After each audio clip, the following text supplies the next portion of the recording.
Amém. Graça e paz, irmãos, da parte do Senhor. Eu queria já aproveitar essa oportunidade e fazer também um convite para o dia 10 de março, próximo sábado, teremos um culto de universitários cristãos lá na Unicet, que é o Centro Universitário 7 de Setembro, a partir das 19 horas. E aqueles que quiserem participar, será sobre avivamento e universidade, uma coisa que hoje parece tão distante uma coisa da outra, mas nós cremos que Deus pode revitalizar a fé dos cristãos dentro do meio acadêmico, para eles também impactarem com a palavra de Deus. Vamos nesse momento fazer uma oração a Deus e suplicar que Ele se nos faça presente hoje aqui e alcance os nossos corações com a sua palavra.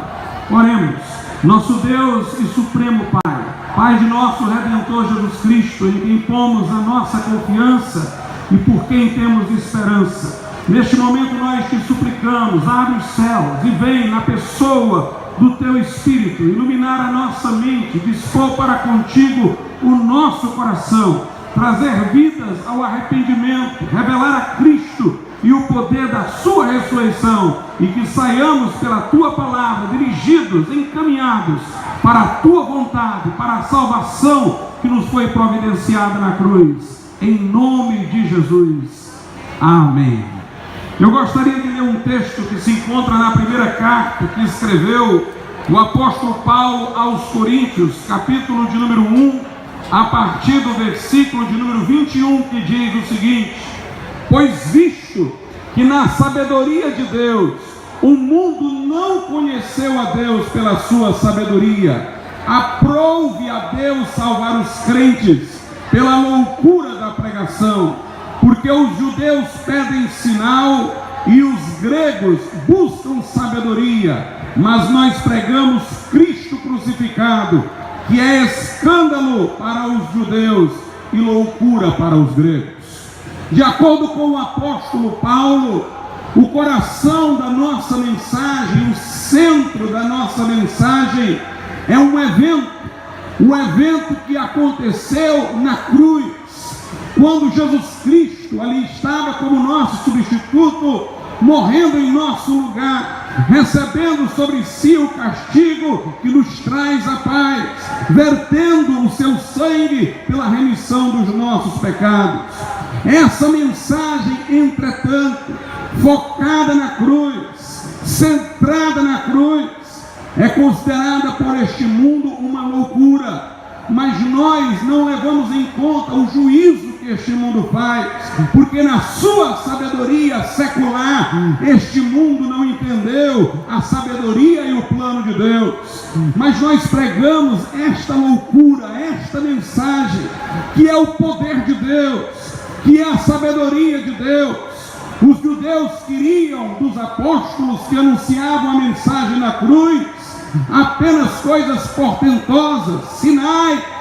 Os judeus, os gregos sofisticados, filosóficos, queriam um sistema para neles deleitar a sua mente, mas Paulo apresentava um fato. Nós não temos por mensagem um sistema filosófico, nós não temos por mensagem apenas a anunciação de coisas espantosas que possam acontecer para impressionar os seus olhos e os seus sentidos. Nós temos a mensagem da cruz. A figura de Jesus na cruz não parece atraente. É um homem morrendo, é um homem sangrando, é um homem sob tortura, mas no meio daquela aparência cruenta, no meio daquela imagem de dor, nós temos a maior oferta de Deus à humanidade. Nós temos a vida eterna, o perdão de pecados.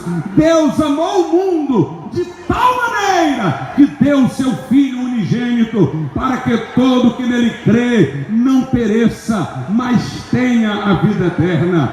Pregamos um fato, um evento, por isso que nossa mensagem é chamada de Evangelho, que significa boas novas, boas notícias. Nós somos arautos, nós anunciamos um acontecimento, nós anunciamos uma manchete, nós anunciamos que Jesus morreu na cruz pelos pecadores, o justo pelos injustos, para levar-nos a Deus. Essa mensagem na cruz dois aspectos. Há duas coisas que Deus quis mostrar-nos no que aconteceu na cruz. Há dois atributos de Deus que se revelam claramente no evento da cruz.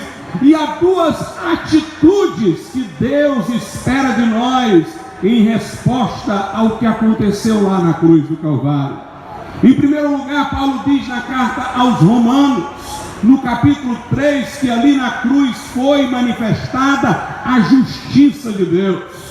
Ou seja, a cruz mostra que o Deus a quem nós servimos, o único Deus, o Deus verdadeiro, o Deus da Bíblia, ele não é negociável. Para com ele não há o jeitinho brasileiro, como se fala. Sua lei é irrevogável. Seus postulados, seus juízos são irretratáveis. Ele não é corruptível, ele não é mutável, mas ele é íntegro, é inteiro, não dividido, fiel a si mesmo. Suas palavras não caem por terra, suas palavras não podem se recuar, serem objetos de retratação. E Deus estabeleceu ao homem uma lei. No Velho Testamento nós temos a síntese dessa lei no Decálogo, nos 10 mandamentos. Mas há outros mandamentos para além do Decálogo que se contém na lei. Esta lei estabelece o padrão de justiça que Deus exige do homem. Estabelece o padrão moral, ético que Deus espera de nós. E Deus não quer apenas uma conformação externa com a sua lei. Deus quer que nosso coração pratique o que Ele estabelece, amando-o de coração. Por isso que Jesus resumiu a lei em amar a Deus de todo o coração, alma e força, e ao próximo como a si mesmo. Porque os mandamentos contidos na lei deveriam ser cumpridos com uma afeição, um amor para com Deus, não mecanicamente, não legalisticamente, não apenas exteriormente. Deus quer o nosso ser por inteiro. Deus quer os nossos atos, as nossas atitudes e o nosso coração.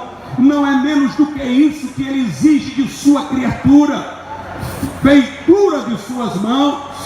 E quando Deus criou o homem, o pôs num jardim, conforme diz a Bíblia no Gênesis, o cercou de favores e de cuidado, deu-lhe muitas árvores das quais ele poderia comer, mas estabeleceu apenas uma única proibição. E o primeiro homem, aquele que era o cabeça federal da raça humana, aquele de quem todos nós viemos, de cujos lombos saímos, ele desobedeceu o único mandamento que Deus estabeleceu para ele.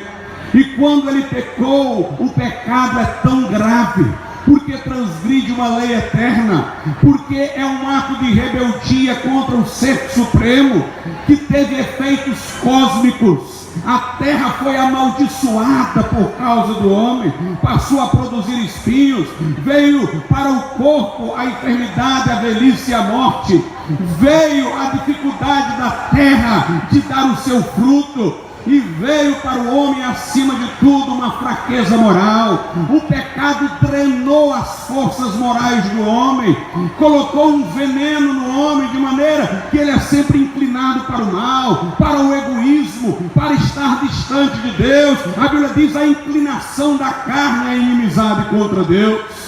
Quando nós chegamos a este mundo, nós nascemos sob a depravação que veio a Adão quando ele pecou. Por isso Davi, o salmista, disse: eu nasci em iniquidade, em pecado me concebeu minha mãe. É muito comum, quando a gente vai falar de Jesus para alguém, a pessoa dizer assim: eu tenho Jesus desde que nasci. Mas a Bíblia ensina-nos o contrário. A Bíblia diz que nós chegamos a este mundo pecadores, somos por natureza filhos da ira de Deus. Paulo diz que antes de converter-se, nós andávamos segundo o mundo. Antes de nos convertermos, nós andávamos segundo o mundo, fazendo a vontade da carne nos pensamentos, até o dia em que Jesus nos resgatou. Portanto, a Bíblia diz que todos pecaram e destituídos estão da glória de Deus. Não há um justo, nem um sequer. Deus exige perfeição.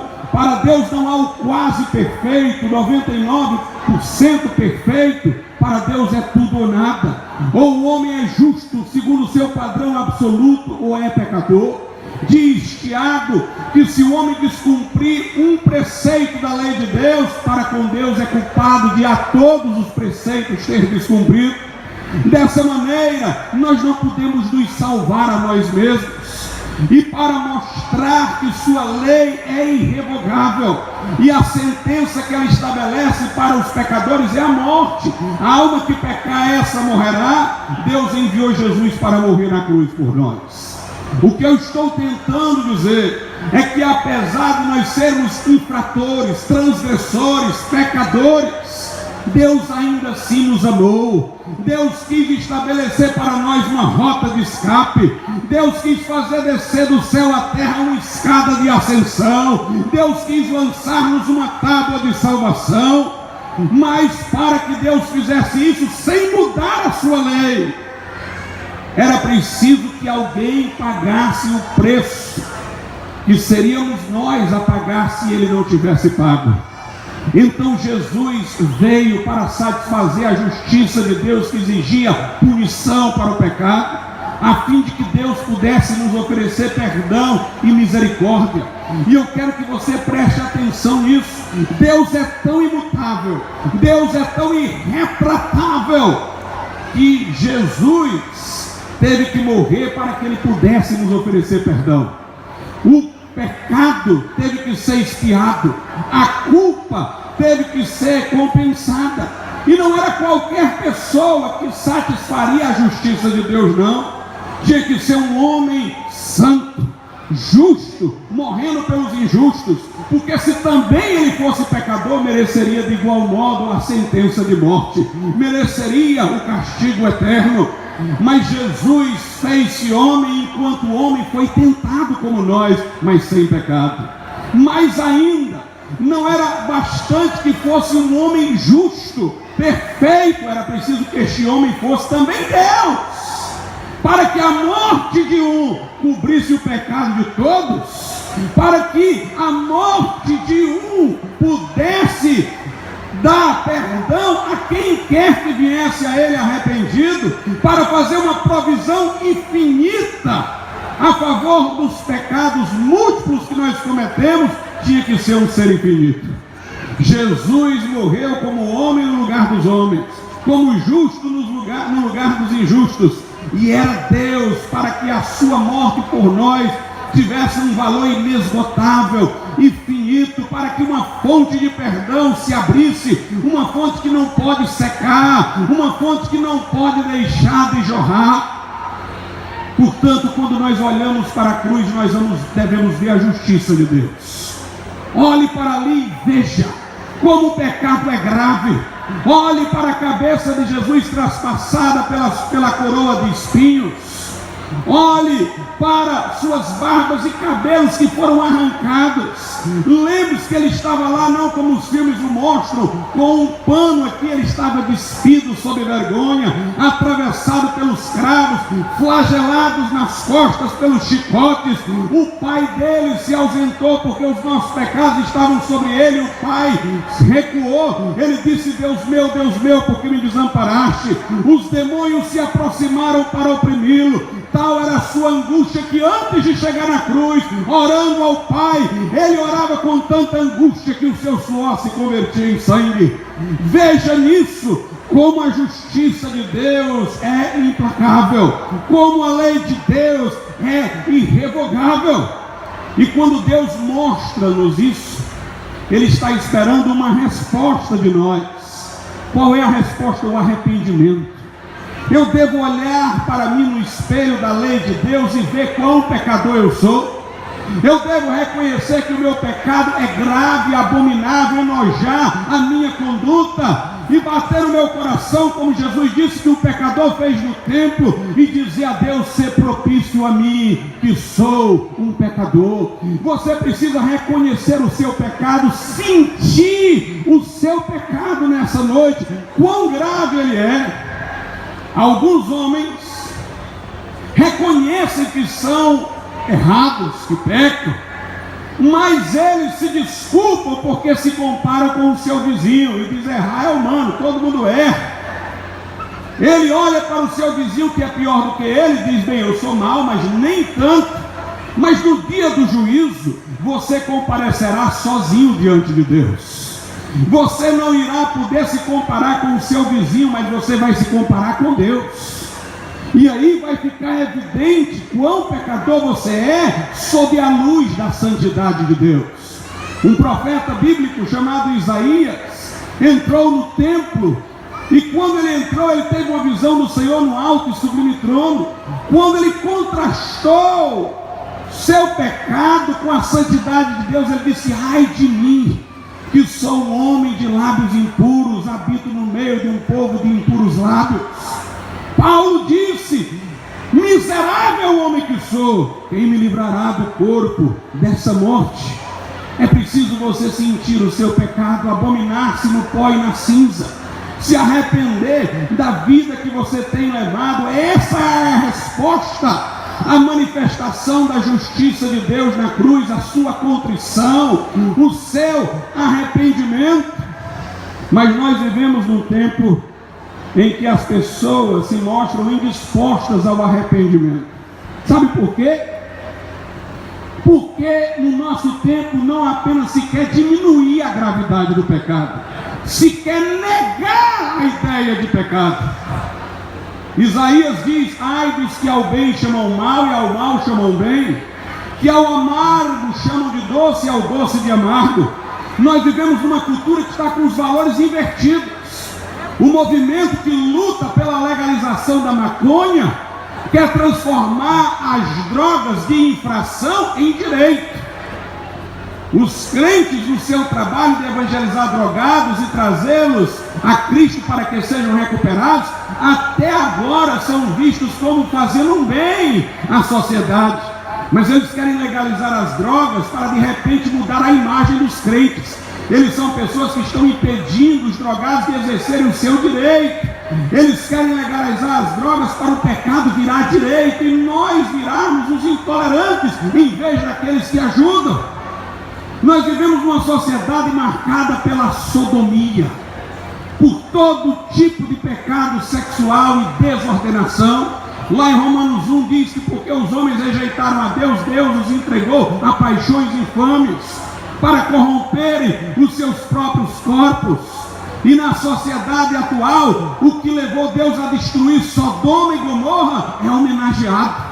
A pessoa escolhe uma vida de desorientação sexual e ela ganha espaço na televisão, ela ganha ibope, ela ganha aplauso, porque é uma sociedade de valores invertidos que nega a realidade do pecado. Antigamente o pecado era visto como uma mosca no leite, uma coisa que tirava a felicidade da vida, perturbava a consciência. Hoje tem gente que quer pecar dizendo que vai pecar para ser feliz. Deixa sua esposa, seus filhos, se aventura num romance adúltero, dizendo que o que importa é a minha felicidade. Mas essa não é felicidade. Que ele vai se lembrar quando colocar a cabeça no travesseiro, que tem um filho que foi deixado para trás, que tem a mãe de seu filho, a quem ele foi desleal. Nós vivemos numa sociedade que quer apagar a ideia de pecado. Os psicólogos estão dizendo que culpa é só um sentimento de frustração, de baixa estima, que a pessoa tem que ter autoestima e negar o pecado e a realidade da culpa. São tentativas diabólicas de fazer a consciência insensível ao chamado de Deus por arrependimento, de fazer a pessoa cega para ver o significado da cruz quando manifesta a justiça de Deus. Mas o Espírito Santo está aqui para convencer o mundo do pecado, da justiça e do juízo, para contristar segundo Deus, para arrependimento, para mostrar a você que a vida que você tem levado é um desastre, é um caminho para o barranco, mas Jesus pode te resgatar, te libertar do pecado e da culpa. Por outro lado, a cruz tem uma segunda mensagem. Ela manifesta o amor de Deus. Deus nos amou tanto que não podendo voltar atrás da sua lei, ele escolheu o modo mais difícil de nos salvar: enviar o seu próprio Filho para morrer numa cruz por nós. Naquele ato da cruz se vê não apenas que a justiça de Deus é imutável e que a lei de Deus é irretratável, mas se vê também quão grande é o amor que Deus nos teve. Algumas pessoas dizem assim: pastor, nós somos tão importantes assim, tão dignos que Deus nos amou tanto. Não, nós somos indignos. Ele não nos amou porque éramos dignos, Ele nos amou para nos fazer dignos. O grande amor de Deus deve-se não à nossa grande dignidade, mas à nossa grande necessidade. Precisávamos de um amor de uma profundidade tal que só poderia ser encontrado em Deus. A Bíblia não tem nem palavras para descrever. A Bíblia diz: Deus amou o mundo de tal maneira. Quando ela diz de tal maneira, é porque não há palavras que possam descrever que Ele deu não só para vir, mas para morrer, o seu Filho unigênito, para que todo que nele crê não pereça, mas tenha a vida eterna. A Bíblia diz que o amor de Deus excede todo entendimento. A Bíblia diz: se Deus não poupou a seu próprio Filho, antes o entregou por nós todos, como não será capaz de nos dar tudo com Ele? Então o amor de Deus é grande na cruz, e quando Deus lhe revela isso, Ele quer como resposta da sua parte fé. Se diante da manifestação da justiça de Deus na cruz, você deve reconhecer o seu pecado, se contristar, se arrepender, abominar o modo como tem vivido, através da manifestação do amor de Deus ali na cruz, você deve se certificar que Ele quer perdoá-lo, que Ele quer salvá-lo e confiar nele. Meus irmãos, o Deus que não muda na sua lei é o Deus que não muda nas suas promessas. Aleluia! Se Ele foi capaz para não voltar atrás da sua lei, de enviar seu próprio Filho para morrer por nós, a fim de que usasse de misericórdia para conosco, então Ele é confiável em tudo que diz, Ele é confiável em todas as suas promessas. E esse Jesus que morreu na cruz por você, Ele ressuscitou ao terceiro dia. A morte não teve a última palavra, mas como diz o apóstolo Paulo, ela foi tragada na vitória. As mulheres foram ao sepulcro para ver o corpo de Jesus, mas encontraram anjos, e a mensagem foi essa: por que procurais entre os mortos aquele que vive? Ele não está morto, mas ressuscitou. Ele apareceu a João no Apocalipse. Ele disse: eu sou o Alfa e o Ômega, eu sou o primeiro e o último, eu sou aquele que estive morto, mas eis que vivo pelos séculos dos séculos. Eu sou o que tem a chave de Davi, que abre e ninguém fecha, fecha e ninguém abre. E esse Jesus ascendeu ao céu para ser dos que creem, o advogado, o sumo sacerdote, o mediador, o fiador, para que pudéssemos chegar a Deus através dele. E Ele prometeu voltar para nos buscar. Aleluia! Quando João teve uma visão do céu, ele viu um livro lacrado que representava toda a história humana, e ninguém era digno de abrir o livro e desatar os seus selos. Para João é como se não pudesse haver como a história ter sentido se aquele livro não fosse aberto. Mas aí ele disse a o anjo disse a o Cordeiro de Deus que foi morto mas vive, Ele é digno de abrir o livro e desatar os selos. Portanto, Jesus é o Senhor da história. Este mundo está desencaminhado, mas quando Ele vier, o mal vai ser punido e a ordem vai ser estabelecida. Quem tem a palavra final não são ONGs, quem tem a palavra final não é a União Europeia, quem tem a palavra final é o Rei dos Reis e Senhor dos Senhores. E Ele está chamando você a Ele. Vinde a mim, diz Ele, todos vós que estáis cansados e sobrecarregados, e eu vos aliviarei. O que vem a mim de maneira nenhuma eu lançarei fora.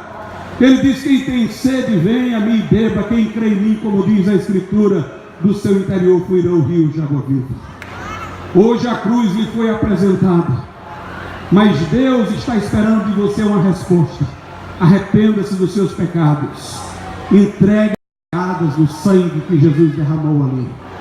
Se nessa noite você diz: pastor, eu não tenho segurança de ir para o céu, minha vida está por caminhos que não se ordenam com a lei de Deus, mas eu estou entristecido pelos meus pecados e reconheço que os meus caminhos não estão certos, e eu quero me arrepender das escolhas que venho fazendo. Eu quero voltar-me para Jesus e pedir que Ele perdoe a minha culpa, mude o meu coração e me assegure a vida eterna. Se você quer tomar essa decisão, eu quero orar por você. Onde você estiver, levante a sua mão. Glória a Deus, levante a sua mão. Você que quer nessa noite entregar a sua vida a Jesus, arrepender-se dos seus pecados. Deus é onisciente, Ele está vendo aí você, onde você está. Zaqueu estava no meio de uma multidão, querendo ver Jesus em cima de uma árvore. Jesus olhou para ele e disse: Zaqueu. Jesus sabia o nome dele. Ele sabe o seu nome. Fique com a mão levantada, como um sinal de que você quer. E eu vou orar por você. Você mantém a mão levantada enquanto nós oramos, porque Jesus vai aliviar a tua consciência da culpa e vai mudar o teu coração e perdoar os teus pecados nessa noite. Senhor, nosso Deus e nosso Pai, nós te louvamos pela cruz de Cristo.